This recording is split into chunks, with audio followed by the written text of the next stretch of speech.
I also in this will document my experience with some kids that have learning disabilities and other types of documented disabilities, and how often in the circle what happens is that the demands of the circle tend to override any manifestation of these disabilities, and how the group then can really bring these kids with various types of disabilities into performance at a level that in most other situations they really couldn't. Let's see, a couple of other videos I can mention. One is that I've experienced in doing all this research on teens, that once you get past like what we used to think of as sort of the critical period of brain development, which ended well before teenage years, then kids start becoming problems. And most of the adult programs, most of the research on teens is focused on how do we understand these problem kids? You know, it's just incomprehensible. We don't know how to understand them. And my research has suggested that, in a sense, we get what we're looking for. So if we understand teens to be problems, then they're going to be problems to us. When I look at the issues that are being addressed, like alcoholism and drug abuse and risky sexual behavior and other risky behavior, these are behaviors that they share with almost all adults in the community and in our culture. So these aren't distinctively teen problems, these are problems of our culture. And what I do is look at these kinds of issues in terms of seeing teens as problems and suggesting that we might see teens as simply young people with enormous potential that we can serve. And so the shift in attitude would be a major way of really creating a much healthier community of teens without isolating special groups and without focusing on problems. So another of the lectures will be on that. Another one, which I'll call something like Just a Dance, it's Just a Dance, has to do more with the pedagogy that we use in teaching SalsAmigos. And so SalsAmigos is really important to understand is not just the dance form, it's also how it's taught and presented to the kids. The key thing is, while we believe it functions in so many positive ways, we never bring that to the attention of kids. So that we simply just teach the dance and say, you know, isn't this fun? We're all having fun. We don't even say that. We just teach the dance, keep them moving, keep them going, keep them challenged, and it's just a dance. It's just a dance. And this is really important because it shifts the focus off of their thinking about, oh my gosh, I'm touching somebody, is that appropriate or not? Or, wow, I'm getting great physical exercise and I'm being told that I am. Or, I'm dealing with people that are different from me. So they're doing all of that, but they're doing that without ever thinking consciously about that. And our experience is that this then has the greatest effect. All these things happen. And if we were to actually point it out, they probably wouldn't happen, or it wouldn't happen as effectively. So that will be another discussion of that. And then after that, I don't know. It will just depend on sort of which way my research goes and what things I'd like to include. So.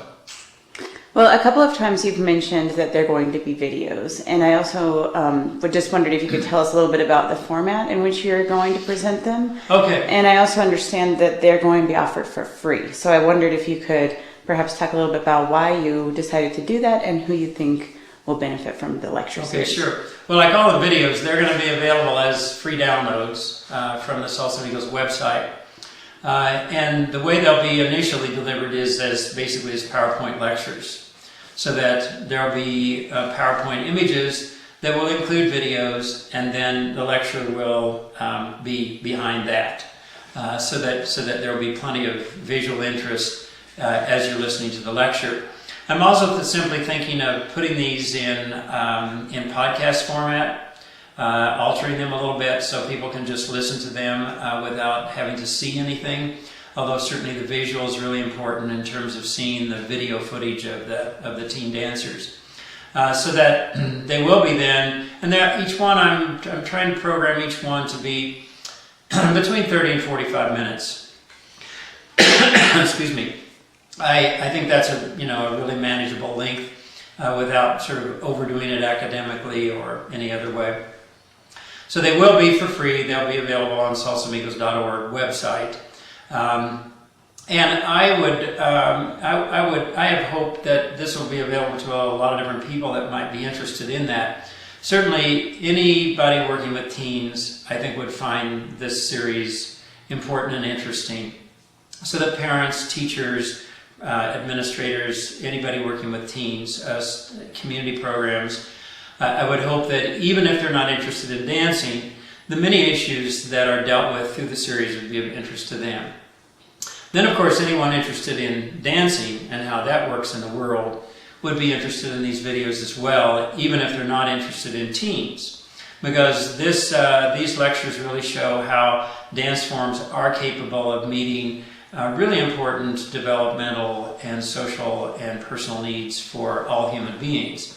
So even if you're not teens, even if you're working with different communities, then I would think anybody interested in dancing would be interested in these videos as well. So I suppose educators, dancers, anybody working with teens, academics who are interested in this may be interested in dancing, may be interested as well. Great. So what are your plans for the future with the series and with SalsAmigos?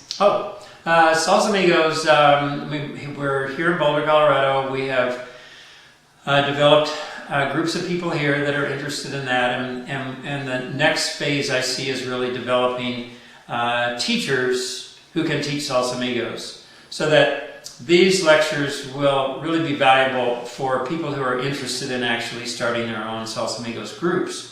And I would really love to see that develop throughout the state, the region, the country, wherever, so that teens can experience this kind of dance form, really enjoy it.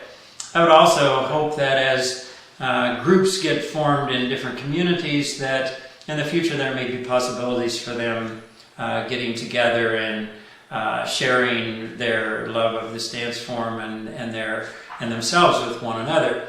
So that would be a possibility. We're also going to film a series of instructional videos that will be, we have a dozen of those planned at this point, and those will be done in the next very short period of time, so that as these lectures come out, then the videos for the instructional videos for how to teach SalsAmigos will be available as well.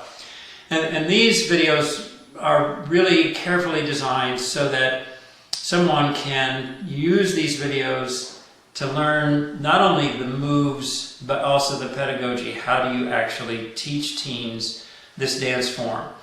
So that the first 12, those will be probably 45 minutes or so long, each one. And with that series then, hopefully people would be able to take those videos, which will be downloadable as well, and begin to develop their own SalsAmigos groups. So I certainly see that as a potential development as well. Great. Well, is there anything that you'd like to close with about SalsAmigos program and your involvement? Oh, just that teens are wonderful to work with. I was so surprised to find that it enriched my life and my experience so much more than I could have ever imagined. So I have such a great fondness for teens now and working with them, and actually it's so interesting in teaching hundreds and hundreds of teens over the last few years. I can't remember any problems, any weirdness, any disappointment that would ever have come up in all of that. So it's a very wonderful experience for me, and I certainly hope that many other adults can participate in this kind of program so that they can share the kind of joy and enrichment that it's brought to my life. Great. Well, thank you so much. Oh, thank you.